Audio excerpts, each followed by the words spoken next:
Hello and welcome to the United on Wheels podcast. What's going on? It's me, Paul Amadeus Lane. I am so excited to be with you on this edition of the show. Why?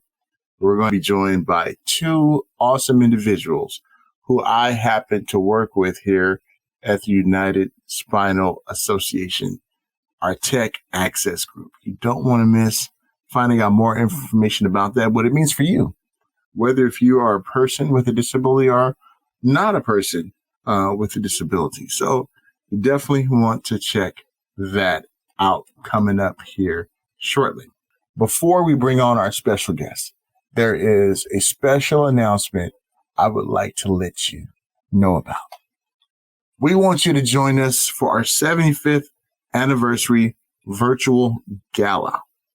United Spinal Association will be hosting our 75th anniversary gala on November 10th, 2021.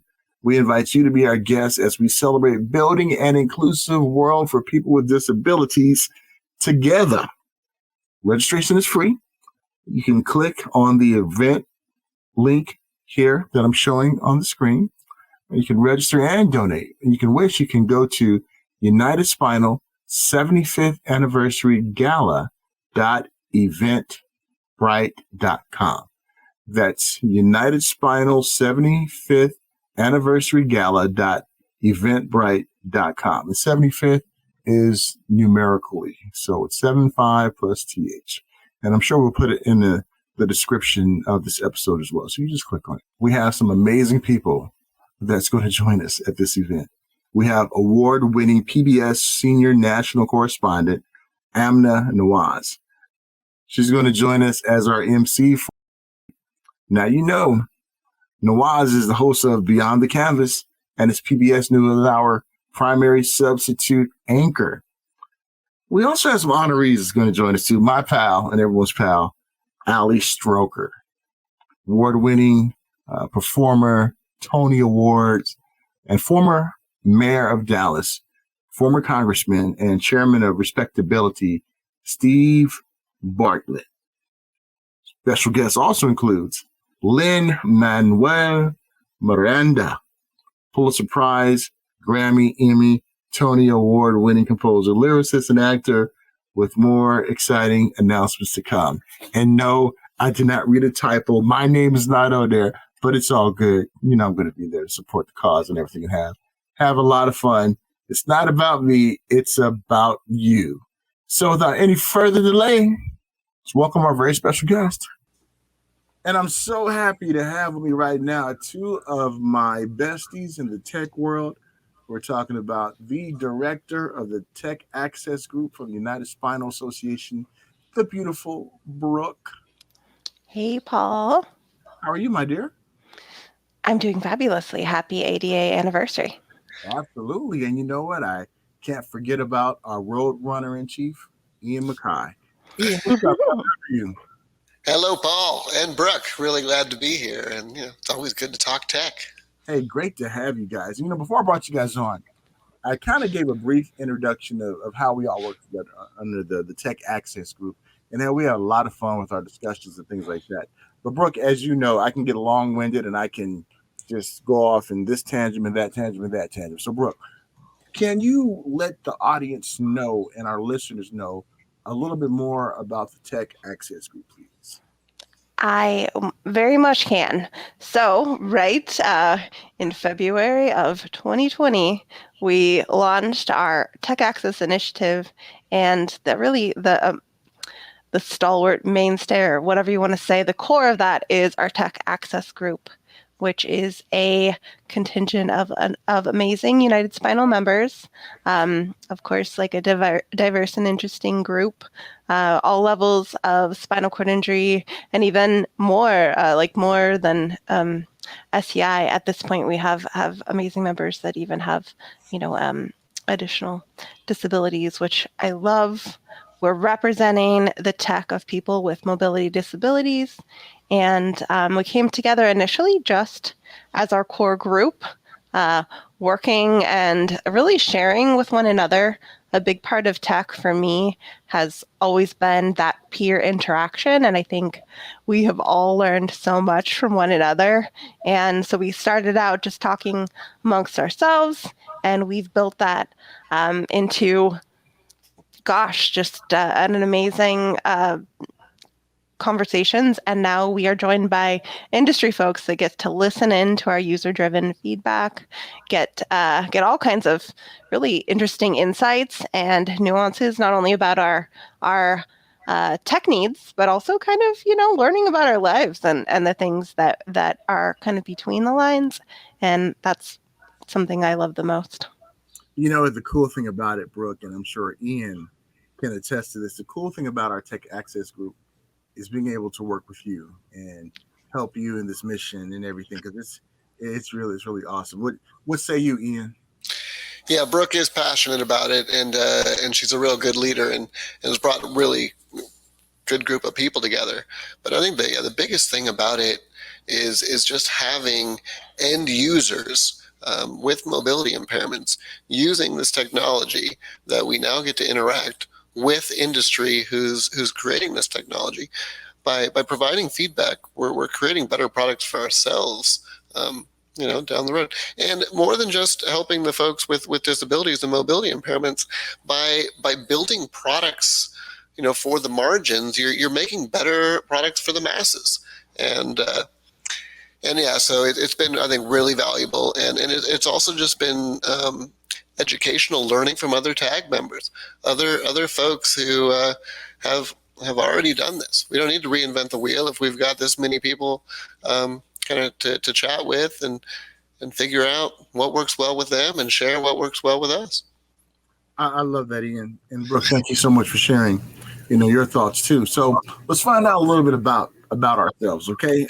For ones who know me, I'm a C6 quadriplegic over 28 years. I'm a power wheelchair user. And Brooke, why don't you let our listeners and viewers know more about you, because everybody knows you, Brooke, but maybe there's like one person who this is their first time checking out United on Wheels, and they don't know who the beautiful Brooke McCall is. Brooke, tell them who you are and about your injury, if you don't mind. Of course. So way back in 2002, I had a fall randomly, locked myself out of the house, decided I was invincible and could just climb right up over my balcony per suggestion of a neighbor, and I misstepped. So I've had a C4 complete injury since then, and went back to life and didn't know a lot of people with SCI for the first 10 years. Somewhat had some contingent people I'd see at the gym, but otherwise it was just me. Went back to school, went back to grad school. I wanted to get into public health. I want to make a difference. Said things aren't okay. Things need to be better. And ended up linking up with United Spinal when I moved to Portland for a post-grad scenario, and made all these friends in chairs, and went to the role in Capitol Hill, ended up seeing a job and joined on with the team. Coming up 5 years pretty soon. First as our grassroots advocacy manager, and then, really got passionate about the voice that we have in consumer products. And that's how I got to kind of, launch and build out this Tech Access initiative. And we are so grateful for that, Brooke. And Ian, why don't you tell everyone about you? Everybody knows you, who you are, Ian. Like I said, like with Brooke, maybe there's one person here who just don't know who the great Ian Mackay is. And tell them who you are. You really hyped me up there, Paul. Really hyped me up, but I'll take it. All right, so yeah, I live in Port Angeles, Washington, pretty much in the northwest tip of the nation. And I was injured in 2008. I'm the baby quad of the group here. I'm just 13 years out. But my background is more biology, natural history and stuff was more my thing. And I had a miserable few years after I was first injured, trying to figure out life and basically stayed in front of the television most of the time, and that wasn't me. And I finally started going out on trails, and I found my solace, and I started a nonprofit called Ian's Ride. It's all about creating more outdoor accessibility. And I then, probably about 5 years ago, did start even consulting with Apple. And tech isn't my academic background in any way, but technology is what gives me the independence that I have. I'm a C2-3. I can't feel or move anything below my neck, and I'm able to live independently pretty much on my own.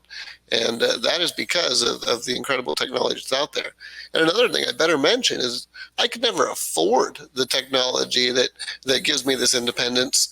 And the only reason I can is because of many, more or less kind of lazy, able-bodied folks that want to be able to turn the lights off from their couch.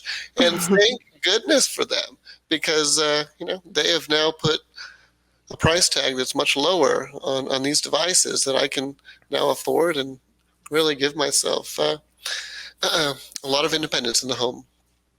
Thank you for opening up about that, Ian, and also you, Brooke, too, because I think in our community, there's a lot of struggles that we have. Yeah. And just trying to live independent, try to have some type of normalcy. Like before our accident, we're starting to see that technology has given us kind of like that bridge that can help us to do so. What I'd like to do for a moment, though, ones who are part of our community, there's a segment of the population that really don't understand technology. They don't understand why they should use it. They look at their smartphones, and that's as good as it gets. But as the Tech Access Group, our mission is to make sure that we are beating the drum, that we're working with different companies out there to make sure that they are aware that we exist, but also for the community to know what exists out there.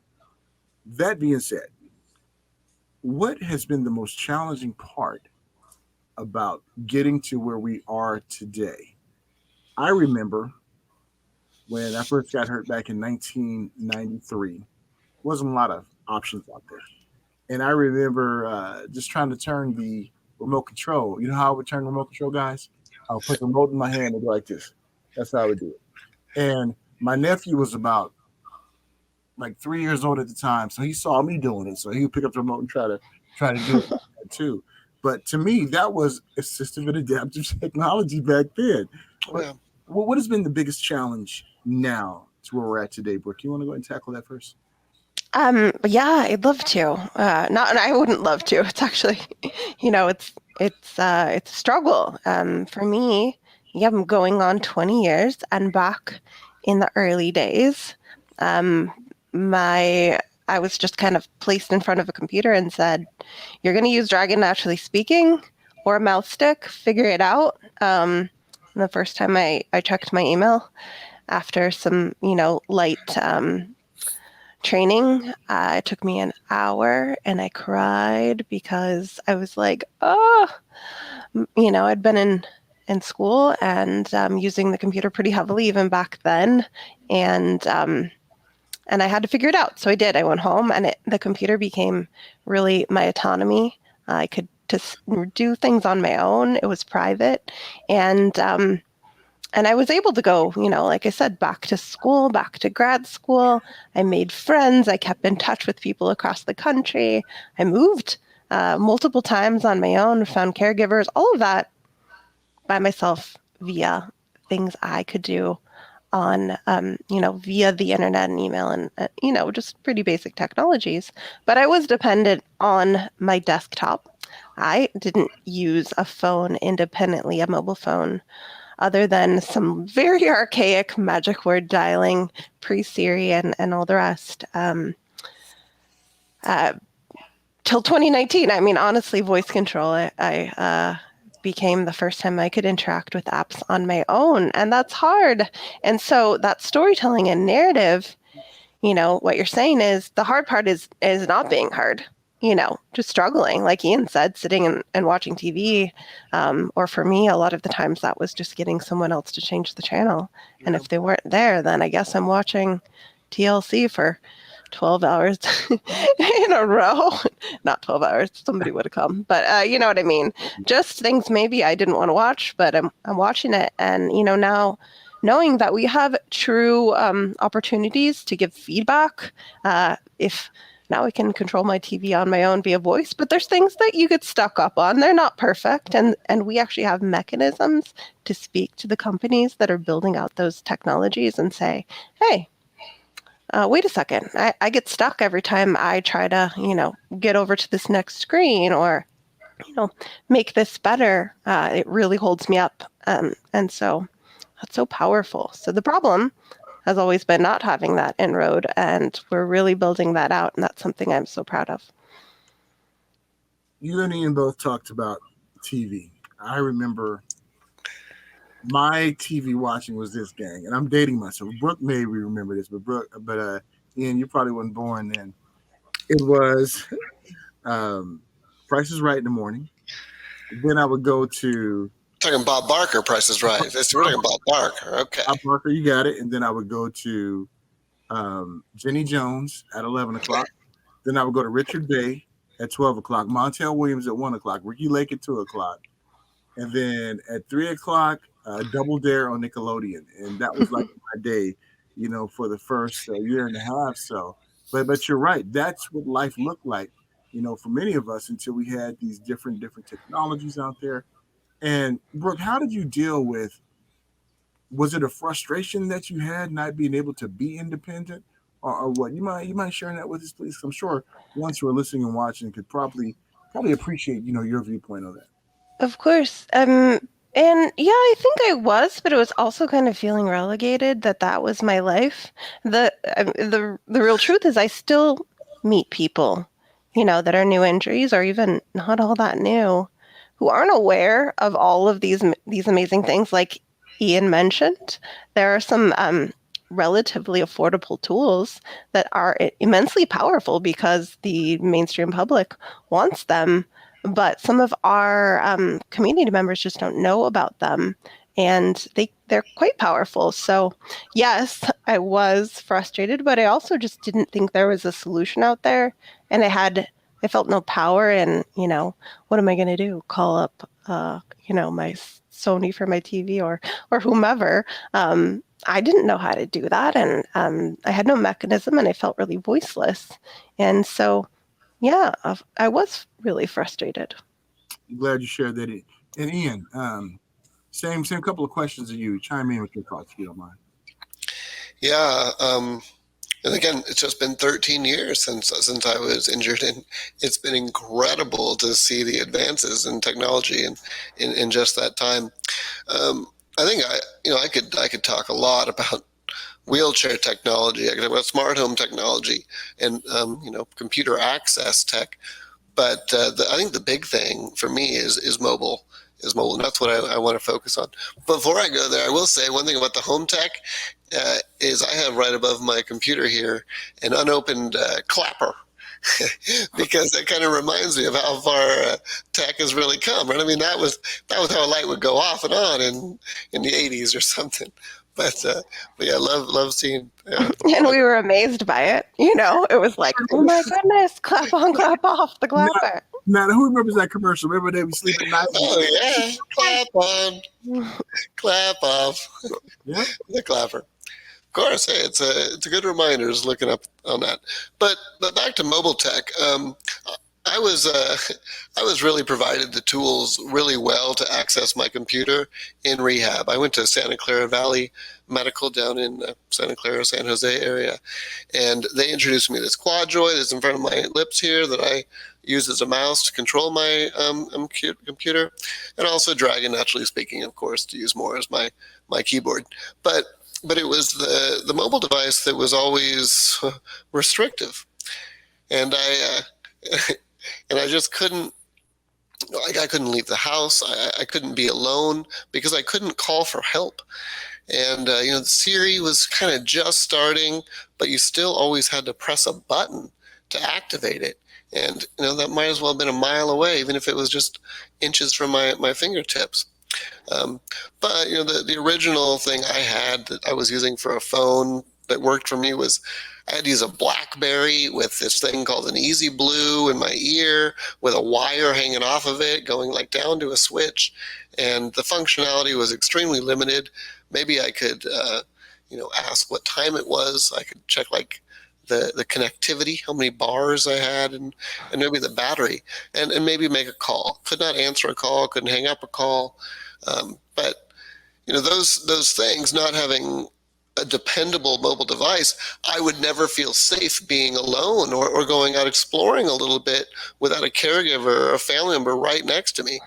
And so then iOS 7 came out. And when iOS 7 came out, they had switch control. And switch control didn't make you have to press that button on the phone anymore. You could now touch your own button. It could be a drive control through your wheelchair. It could be a little switch that you could reach with your head or your lips or your hands if you have it. But then all of a sudden I'm on equal footing with able-bodied folks on a phone. And sure, it now gives me the independence to go explore and be a little more on my own and more independent, which is huge. But it also gave me, the ability to send a, sexy text to the girlfriend, or, start taking pictures, or, really just interacting with a phone that you wouldn't be able to do otherwise. And, I remember when I first got to go down to Apple, and they were kind of talking about what are the dream requests you'd have. And it's like, Siri is great, but I can't edit Siri. I couldn't sit there and write a book with Siri, and it's going to mess up a lot of things and time out. And no, I'm not saying it was my request that made it come, but ultimately voice control arrived, and they are listening to the end users, and they are creating products that makes our lives richer and easier to live. And so voice control, so powerful. Now I have switches that I can switch all around on my phone, but I now also have the power of voice. And it's a phenomenal tech that's out there, and how far mobile technology has came for at least being accessible by us is spectacular. And it's funny, I feel like it's how I've always used the phone. I forget how to use fingers on a phone. It's just voice and switches. I can, get through things as fast as anyone else can. Right. Well, not to cut you off, Paul, but yeah, isn't that the future? I feel like ambient computing and a world where we're not dependent on this tiny screen is the goal. And often I hear that resonating when I'm talking to tech people, and let's not focus on this tiny little box. Let's think bigger and imagine a world for those of us that are, have such, can't use our hands or have those limitations. Ooh, how cool would that be? So, and that's really compelling to people who are thinking, way ahead of where we are today. It's not about making what we have, just focusing on what we have and making that perfect. It's let's go 2 steps ahead and make the next thing ideal for you. Let's shoot for getting you access. That opens it up for everybody. And that's so exciting. I totally agree. Now I want to go back to Mr. sending sexy text to the girlfriend. Right? Ian, I already knew you were ladies, man. You just went on and confirmed it, man. See, if you don't know who Ian Mackay is, he is a smooth, suave, just dude. And oh, hey there, Pa. I got to give you your props with that, man. Definitely. I'm trying to keep up with you, man. That's all I'm trying to do. Brooke allows us to a little freedom, but that's what I keep you guys, keep you real world and stable by being less of a player. But she lets us off leash once in a while, Just a little bit. And you two touched on something that I really wanted to circle back to, and that is talking to companies and our Tech Access Council. We also have meetups where we meet with different companies and things like that. And Brooke, why don't you explain that inner working process? Because I know people know about the Tech Access Group, but they may not know just how deep these discussions get. Yeah, no, I think you're right. I think we've done this big, amazing work, and I don't think people understand quite how successful and how really welcoming and truly interested the tech world is in our point of view. So I mentioned our tech access group, that user group that we've built amongst United Spinal members, but our mentors and partners, really stakeholders in our program, is our Tech Access Council. And it is an amazing group. You got all the big players in tech, as well as autonomous vehicles, and folks just thinking on so many levels. We have people like Apple and Amazon, Facebook Inc., Google, Microsoft, Verizon, Greenwich Biosciences, that's doing amazing work and redefining what a clinical virtual trial may be for us. And we have autonomous vehicle companies like Zoox and Waymo and Uber. And I know I'm forgetting people right now, so I feel funny about that. I know Salesforce is one of our, Salesforce and Comcast are along and really listening, very eager. Their excitement is my excitement, and my excitement is passing on opportunities for our community members to, become voices and stakeholders in this work. They want to hear from us, and we're creating, a mechanism for that to happen. And it is. So, we are actually getting the opportunity to work in inclusionary design projects that are, redefining things like VR and, like you said, the voice input on TV, and that so many really cool things that I'm, tremendously honored to be, kind of passing along. But the things I learn, and I know the things that the industry folks are learning from us, they're huge. We have these insights, and we don't need to keep them in our heads. And whether that's frustration or like an amazing idea, which is something I'm so excited that our group gets to really, kind of steward ideas that we have. It's not just about this passive feedback. It's about, we've been thinking about this. Ian and I sitting in front of a TV, and Paul as well, getting stuck on that channel. I have an idea. I can make this work, and I've thought it through. I've had time. So, we are innovators. It takes innovation to have a spinal cord injury, and it's really, really nice to be able to give that the honor that it deserves. Yeah, necessity, right, is the mother of invention, and we are the ones constantly having these needs. Mm-hmm. So yeah, I think that's a great point, Brooke. You know what? I know there's a saying out there, nothing about us. I'm gonna edit that one. I know there's a saying out there. It says nothing about us without us, but I want to remix that, because it should be nothing for us without us. Because about it's kind of like something vague, like, okay, it's vague, but for us, meaning if this can be used, we need to make sure that it's for us. We don't want just the thinking. We want that thinking to go into action. And I think that our group, we're starting to do that. And Ian, go ahead. Well, no, I think it's a smart idea for companies. We are, the disabled community is the largest minority in the nation, and that is a huge market. And for companies to not engage with end users of technology with disabilities is ignorant, right? I mean, that is a profitable market, and if they are worried about their bottom line, they want to stay on top of that. And you know what? It's kind of like, too, when we think of, like, when someone says, I'm giving you my thoughts and prayers, right? They're giving things like that. They're thinking about us. But when that person comes and say, hey, Ian, man, I know you're going through some things, man. I brought you this. Brooke, I brought you that. It just changed the conversation over to like a different dynamic. Now it's more of an action word and not of a thought process. And the reason why I bring that up is because sometimes we have some good conversations with people in the tech world, all of us. And sometimes they're just okay with just kind of like humoring us. Oh yeah, I heard you. But we like the ones like Apple, ones who are part of our Tech Access Council, who are taking action. And they need to be applauded because they listen to us, they hear what we got to say, and we start to see things implemented. And gang, how does that make you guys feel? knowing that our voices right now are shaping the future.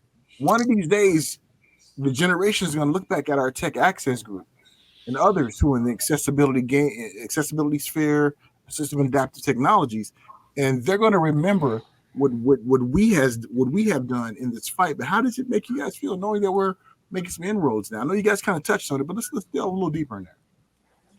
I mean, please go in. Yeah, there's so much to unpack there. That's what I was going to say. Go ahead, Brooke. You take it away. I'll jump in. I can jump in. You know, it makes me feel like I got a little more control over the direction my life is going because I'm so dependent on technology for my success and just for my everyday happiness, right?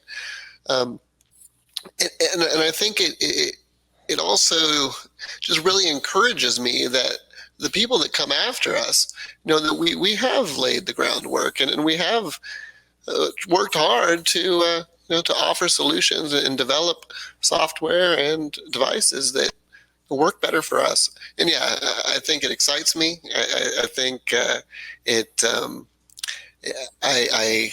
think mainly I'm just excited and thrilled that our voices are being heard. And I think that there's somewhat of a tech revolution going on over the past 5-6 years. And it's almost a little, you're seeing companies trying to one up the next. And I like that competition. That's a good thing. Please let me, just expound on that because it's a fabulous point. You see that competitive edge, and it's a competitive edge like we want to help you, people are engaged. We are, they get excited about the ideas we have or, hearing our challenges. And I see people go, wait a second, I didn't know about that. We can solve that. And that is really unique. It's been two-sided. Like I said, there's the competitive portion, but also in this space, there is a lot of interesting unity where the fact that we can all be, in this team with people who are traditionally competitors, but in this space, they're working together with us and, they want to hear from us and they can bounce, their ideas and they hear us saying, oh, maybe we're really excited about something that maybe Microsoft's doing something really excited for equity, but then we want to encourage that competitive edge. Like, please one up each other to meet our needs. How exciting is that? That's not something our community can often say about the things that are coming to us. So, I mean, being part of that and kind of, invigorating that excites me and makes me want to, get in there and put out my own effort and use my voice to make sure I'm in those conversations, to speak both for myself, but for the community. And I think it forces us to rack our brains even more too. It's like, okay, what else do we need? Now we're actually seeing change, stuff we're requesting. What are other big problems? Because they're listening and solutions are happening, and we just need to, dive deep into what our needs are and express them in a clear way. I like to give people a view too of our meetings that we have with ones for our Tech Access Council and other companies that we invite to. We have a candid discussion. Many times our discussions we don't sugarcoat it. If something needs to be done for us, I just want the community to know that we fight for you guys. We're grateful to have the Tech Access Council with us and everything. We're respectful, but we really share with them real life struggles that we have, and because of that, like Ian and Brook said, we're able to make some changes out there. And now they're coming back. Hey, what do you think about this? What do you think about that? I'll tell you a funny story. And Brook and Ian can attest to this. Sometimes I get a little passionate. Sometimes. Just a little bit, right? And I remember I had to do something for the Abilities Expo. So one of the persons who saw me get passionate on one thing, he knew I was going to interview him for the Abilities Expo. So his marketing team's like, well, what is he going to ask him? What is he going to do? What do you go to that? I said, that was Paul, the quadriplegic, the advocate. That was Paul fighting for my people, fighting for us. when I work in the broadcast industry, that's Paul, the media professional. So let him know I'll be nice, I'll be respectful, and I will not be passionate like that. So we get into some passionate discussions. And how does it feel, gang, that people allow us to share that passion and really be forthright and honest about certain things? Well, it's because it's about our life, right? I mean, this isn't something small we're talking about. Like, we don't like the way the way that autofill and text isn't working right. I mean, these are things that are making or breaking our day. These are ways to reach out for help. These are, whether they would be willing to admit it or not, medical assistive devices, ways for me to reach out for help. And I think because it affects us so personally and so intimately, we are more passionate about it, and I think they can hear that and see that, and that causes change that much faster. Yeah, I mean, it feels so good and interesting, but I hear, I get to be in some of these side conversations with our tech partners and hear them say, like, this was so informative. We've talked about our wheelchairs and the lack of tech in our wheelchairs. We get to talk about policies that we share how expensive things are and that there is no coverage generally for assistive technology, or that it's contingent on work, or all the things that hold back our community members from working, and the tech that could help us, get in there. I mean, we talk about these interesting subjects, and it's user driven. I have been very passionate in making sure that everyone knows, like, no, the majority of the conversation is not to answer questions or have other people speak it like you experience in so many other meetings and in the disability space where people are kind of speaking to you. No, this is about our tech access group speaking amongst each other and really learning. And we always do, because, Ian and I technically have very similar level of functions, but do we want the same thing out of technology? No, we do not. We want the same end product that makes us independent and makes us happy, but are we going to do that through the same mechanisms? No. And it's really unique and special that we get to speak to the unique reasons why we want what we do. I remember we had a conversation at the time about wheelchairs, and you guys maybe remember this. And it was kind of frustrating because it seems like they weren't really hearing what we had to say, and a number of us got passionate about it. And we basically told them, why you guys not working together on this? Why is everything like the race to the top? How come we can't put our heads together and make something good just for the industry, and not just try to say, oh, I'm gonna sell this many devices, I'm gonna sell that many devices, but let's work together and change the world. That's and I think they really heard us when we said that, because you started to see people's eyes open. And Brooke, you probably know better than any of us, because you get a chance to have the sidebar and play mop up duty when I get too passionate. But it really seems that they like Ian said, it's our life. This is our life. If any of us get a bed sore right now, I mean, we can't get in our chairs for a long, long time. I know her name escapes me right now, but she's an Angie. Angie. Yeah. Angie's been, I mean, for months, right? I mean, yeah, we've definitely had tag members that have, we've had people log in from the hospital. We've had people, of course, who've missed meetings because they were unexpectedly or doing, ending up in the hospital. And that's something, it's a unique circumstance, but our tech access council members hear that. Oh, why isn't, so-and-so here? Oh, they're in the hospital, or, somebody logging in, because the reality for us is sometimes somebody's not on camera because they're laying down because they got put on bed rest. And I think that changes our our interactions with our tech devices. And we can say, hey, I'm on my side today. I'm not using my desktop setup. Today I'm using my phone. It's a completely different deal.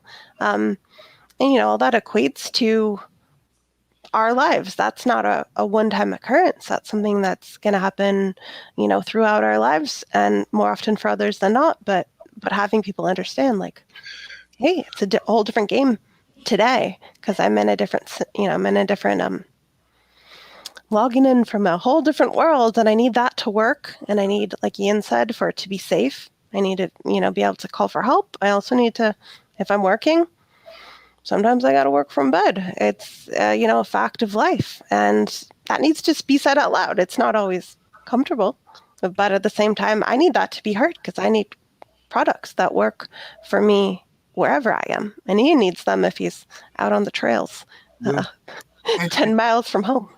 Everybody has to see Ian when he's on that trail. I mean, Ian did something spectacular here. Was it in the wintertime or summertime? And you were like 1,025 billion miles across the universe. Share that with us, my friend. Yeah. Well, good. I want to mention a couple things, but first we'll talk about that. And like I said, that's where I found my solace, is back outside. Biology, natural history is my background, and getting out and seeing the first crocuses blooming of the year, or the first goldfinches coming in during the summer. I mean, that's what made me happy, and I wanted to continue doing that. And as Paul inferred there, I might have gone too far. More Forrest Gumpish at this point, where I just kept going and going and going. But in 2018, I did a really cool ride from Idaho all the way to my home in Western Washington. It was over 500 miles, taking my wheelchair over the Cascades. Did a really great ride down the Redwood Coast just this past October. I've done a lot of long rides in my chair, and I love it out there. And I have actually not missed a day out on the trail. And at Halloween, it'll be 5 years of consistent, never missing a day. But I really wanted to come back for a second, Paul, and talk more about that specific meeting when we were talking about wheelchairs. And one thing, a couple of things that came to me from that was, how the competition thing is such a good thing, and it is driving things forward. And in that arena, it's almost a little different because it's not driving the performance of the chairs up. And we got to talk with them about it. It's all because of Medicare, right? I mean, wheelchairs are expensive. We can't afford them, and we use insurance to cover those. And then they really have to play by the insurance rules. And a lot of times they're putting out chairs that don't fit our lifestyle, and not even offering additions or things that we could purchase on our own to perhaps increase our speed or increase our range. But I think having that conversation brought in people more from policy, and then we could really start talking more about medical reasons, medical necessities, and being able to pay for this stuff. But I really loved that day because it brought in so much more than just the conversation of what do we want in a wheelchair, but what's preventing them from making the best wheelchair possible. And I think that the Tech Access group is powerful because we're not just talking to people in the tech industry, but we're talking with insurance companies. We're finding ways to have these products advance, become more affordable, and give us more variety and options. And here's the thing too that I like about when we get together and have our chats with different ones in the industry. You have wheelchair manufacturers, then you'll have like tech giants, and them hearing the struggle, they can hear their particular struggles too. And if these can all come together to make something happen, that'd be a glorious thing, wouldn't it? Mm-hmm.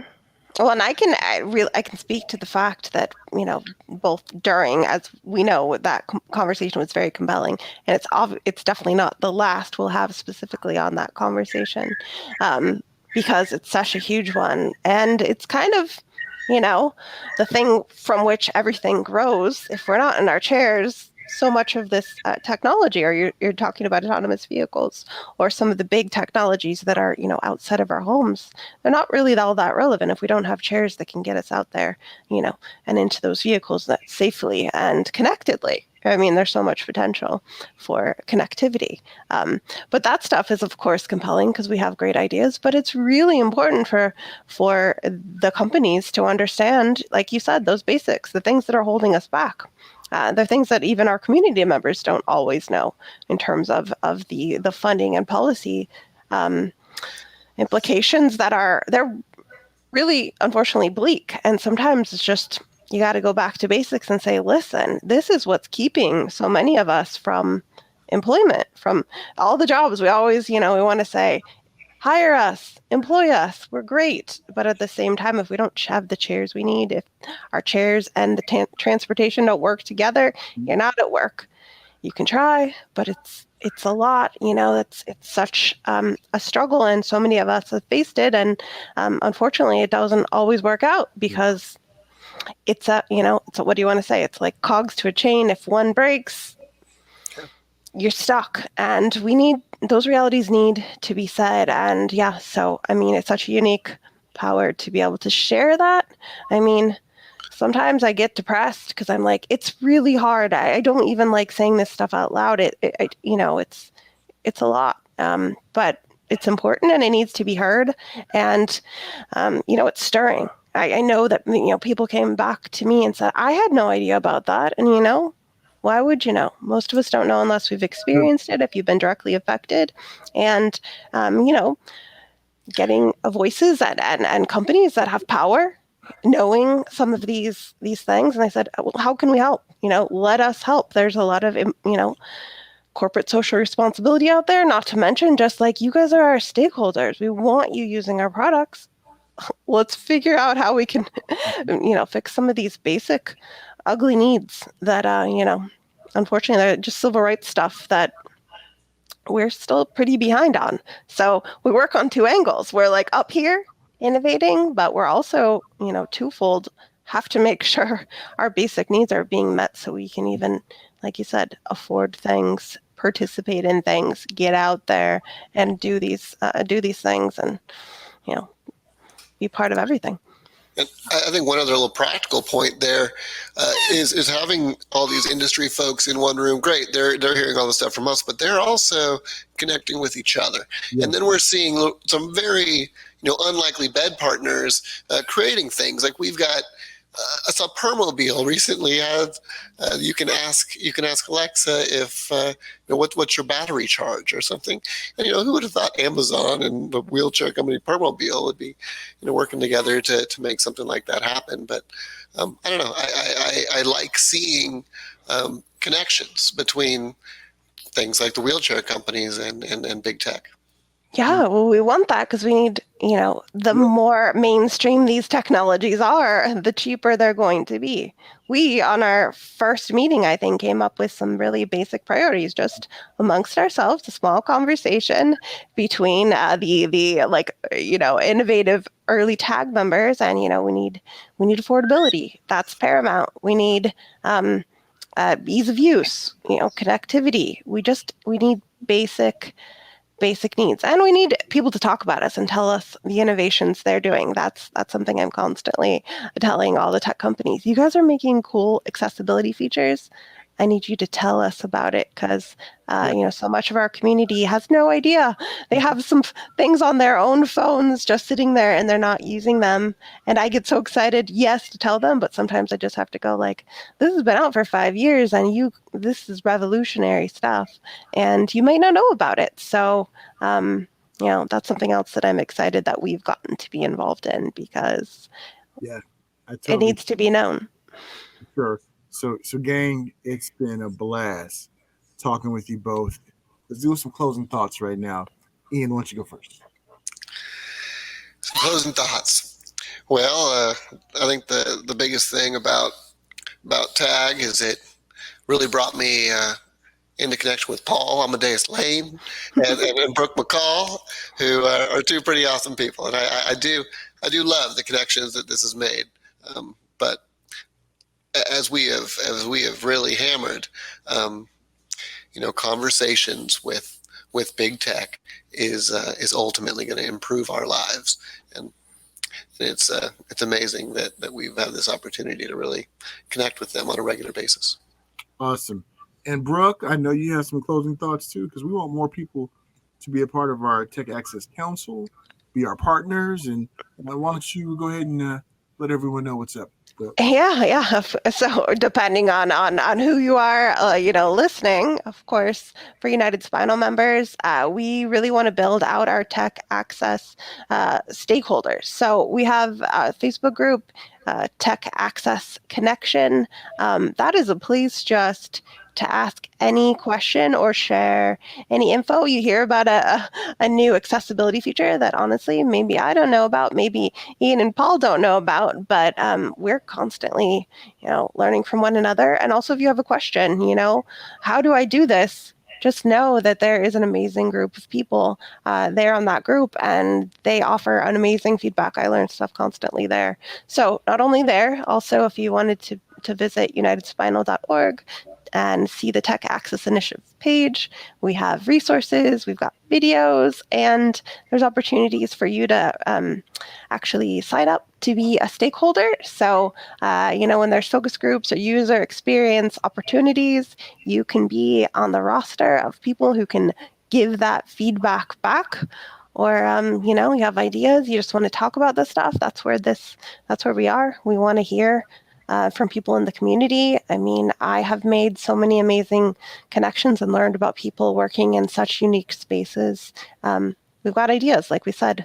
We've all been learning through our experiences and have ideas, and we want to share them. So we're here to steward that. And of course, if there are industry folks or you have connections, or you're doing something interesting in the tech space, we'd love to talk to you.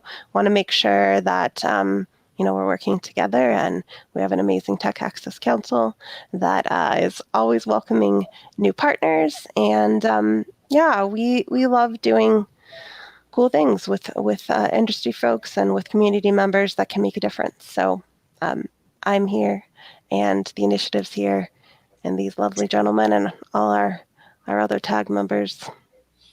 Awesome. Well, Ian and Brooke, always good to see you guys. Please stay well and stay safe. Until next time. Big thanks, Paul. Thank you, Paul. Really enjoyed my chat with Brooke and Ian. Such awesome individuals, and I enjoy working with them immensely. And some of their history with technology and things that technology helped them to overcome, we can learn a lot from that. We want to hear your stories too. So as you're watching or viewing or listening to this episode, comment, send us an email, chat with us about some of the things that you like for us to do as a tech access group and to really meet the needs of our community out there. All right, don't forget, you can register now for our 75th anniversary gala. You can do that online. And remember, all you have to do is go to United Spinal 75th Anniversary Gala.eventbrite.com. Great guests, great people, and what's going to make it awesome if you're there as well. You can donate. You can be a part of this event by showing up. We just want you to be there as we are celebrating building an inclusive world for people with disabilities. We can do this together. That's what it's all about. Until next time, folks, take care. Stay well.